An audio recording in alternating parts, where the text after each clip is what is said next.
Vastu, numerology और astrology कैसे आपस में कनेक्टेड है? इन सब की जो मदर है, जब हम साइंस की बात करेंगे, सिंबल्स की बात करेंगे, तो किसी भी फॉर्म में घुमा फिरा के हमें वही हम 0101 से ही सीखते हैं। आज वास्तु की बात करें, हम बात करते हैं नॉर्थ की, ईस्ट की, वेस्ट की, साउथ की, लेकिन जब हम इसके एडवांस फॉर्मेट पे जाते हैं, सूर्य क्या है? तेज है।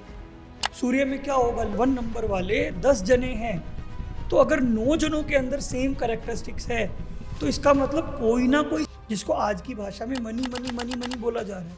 तो वास्तु, न्यूमरोलॉजी और एस्ट्रोलॉजी कैसे आपस में कनेक्टेड है, मैं ये समझना चाहूँगा सर। देखिए, एस्ट्रोलॉजी की बात करें, वास्तु की बात करें, न्यूमरोलॉजी की बात करें, या अन्य किसी भी विधा की बात करें जो आज चलन में है, इन सब की जो मदर है वो एस्ट्रोलॉजी है।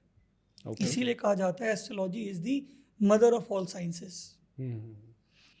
अब अगर हम वास्तु की बात करें, न्यूमरोलॉजी की बात करें, या अन्य किसी भी विधा की बात करें, तो हम कॉमन पाएंगे 9 प्लैनेट्स।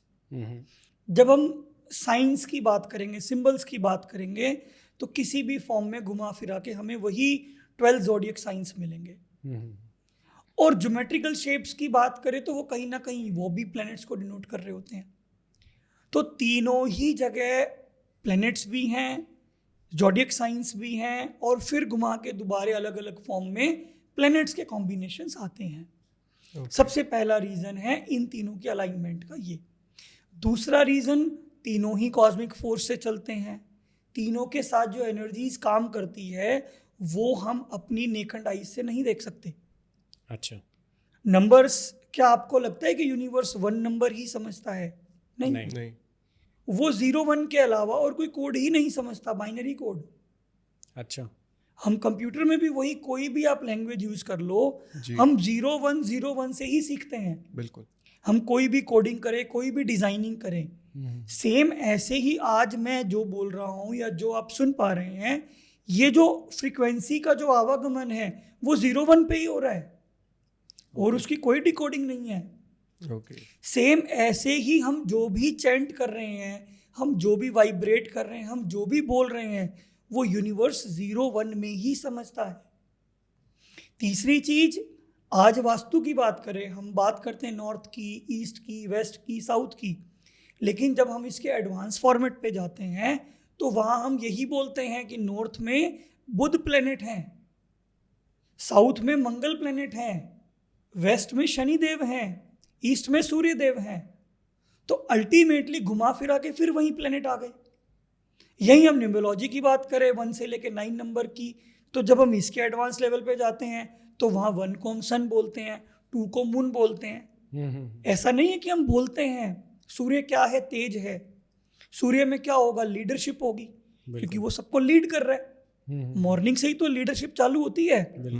तो इन कैरेक्टरिस्टिक्स को देखकर नंबर दिया गया है कि अगर 1 नंबर वाले 10 जने हैं, तो अगर 9 जनों के अंदर सेम कैरेक्टरिस्टिक्स है, तो इसका मतलब कोई ना कोई सिमिलैरिटी तो है ना।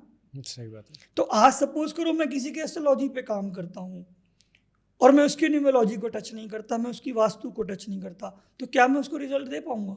नहीं दे पाऊंगा।